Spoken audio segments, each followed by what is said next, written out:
मित्रांनो, या व्हिडिओमध्ये आपण पाहणार आहोत महाराष्ट्र इमारत आणि इतर बांधकाम कामगार कल्याणकारी मंडळामध्ये तुम्ही जर सक्रिय जीवित नोंदणी बांधकाम कामगार असाल तर तुमच्या मुलांना 2025 मध्ये 10वी आणि 12वीसाठी 10,000 रुपयेचं आर्थिक सहाय्य दिलं जाते आणि 11वी आणि 12वीसाठी पण सुद्धा 10,000 रुपये आर्थिक सहाय्य आहे।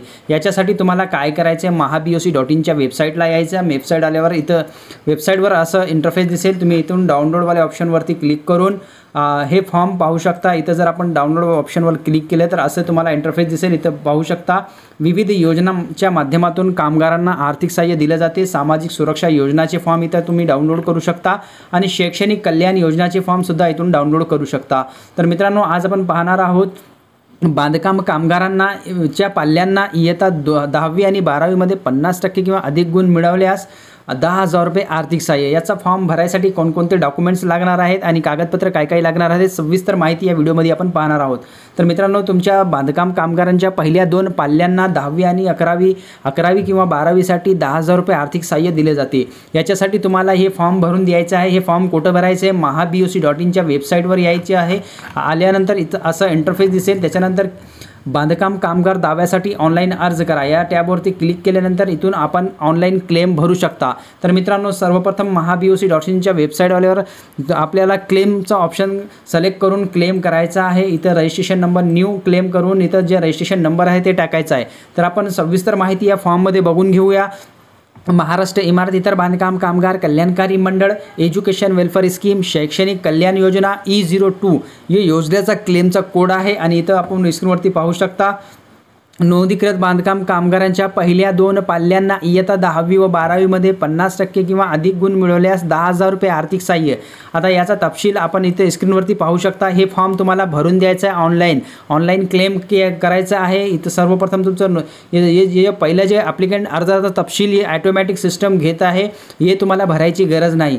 आता इथं तुम्ही जर दुसऱ्या टॅबवरती इथं पाहू शकता अर्जदाराची वैयक्तिक माहिती, हे सुद्धा तुम्हाला भरायची गरज नाही, हे ऑटोमॅटिक सिस्टममध्ये येऊन जाईल। त्याच्यानंतर अर्जदाराचा बँक तपशील इथं आपण स्क्रीनवरती पाहू शकता, ते तुमचं बँक अकाउंट आहे। इथून तुम्ही ॲड करायचं आहे। बँक अकाउंट ॲड केल्यानंतर सर्वप्रथम IFSC कोड टाकायचा आहे, बँकेचं नाव टाकायचं आहे, ब्रँच शाखा कुठली आहे ते टाकायचं आहे, बँकेचा ॲड्रेस टाकायचा आहे आणि अकाउंट नंबर टाकायचा आहे। हे टाकल्यानंतर कन्फर्म अकाउंट नंबरवरती क्लिक करून कन्फर्म अकाउंट नंबर टाकायचा आहे। त्याच्यानंतर मित्रांनो, मुलाचे नाव मुलीचे नाव जे तुमचे पाल्य आहेत 2 पाल्याचा तुम्ही फॉर्म भरू शकता।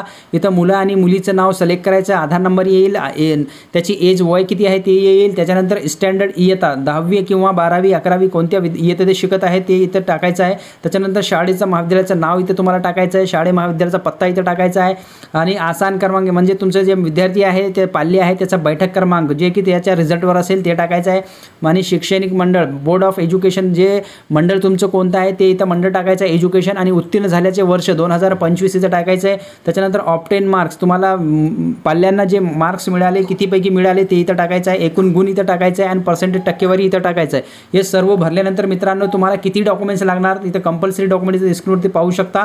नंबर 1 SSC HSC मार्कशीट 10वी 12वी गुणपत्रिका म्हणजे 10वी जर पास असेल तर 10वीची मार्कशीट लागेल, अगर 11वी पास असेल तर 12वी पास असेल तर 12वीची मार्कशीट या पद्धतीने तुम्हाला PDF करून अपलोड करायचं आहे। त्याच्यानंतर स्कूल कॉलेज ID कार्ड शाळेचे आयडेंटिटी कार्ड असेल तर ते टाकायचे, महाविद्यालयाचे ओळखपत्र असेल तर ते टाकायचं, नसेल तर याला इग्नोर करू शकता। बोनाफाईड सर्टिफिकेट करंट चालू शैक्षणिक वर्षाचे बोनाफाईड अपलोड करायचं आहे। हे सर्व डॉक्युमेंट्स तुम्हाला PDF स्वरूपात अपलोड करायचे आहे। त्याच्यानंतर लागू सदस्याचे आधार कार्ड म्हणजे जे पाल्य तुमचा क्लेम करत आहे, ज्या विद्यार्थ्याचा क्लेम करतात त्याचा आधार कार्ड लागणार आहे। हमीपत्र पहिले द्यायची गरज होती, आता हमीपत्र द्यायची गरज नाही, तुम्हाला चेकबॉक्सवरती क्लिक करायचं आहे, ते हमीपत्र सेल्फ डिक्लेरेशन तुमचं होऊन जाईल। त्याच्यानंतर राशन कार्ड अपलोड करायचं आहे। मित्रांनो, तुम्हाला 4 इथं जे कागदपत्रे अपलोड करायचे, एक तर मार्कशीट, दुसरा चालू शैक्षणिक बोनाफाईड आणि मुलांचा आधार कार्ड आणि राशन कार्ड 4 डॉक्युमेंट्स अपलोड करून आपण आपला क्लेमचा फॉर्म भरू शकता। आणि डॉक्युमेंट्स व्हेरिफिकेशनसाठी स्लॉट बुक करायचं आहे, सेतू सुविधा केंद्राची तारीख घ्यायची आणि तिथं जाऊन व्हेरिफिकेशन करायचं। त्याच्यानंतर मित्रांनो, तुमचा फॉर्म ॲक्सेप्ट होईल, ॲक्सेप्ट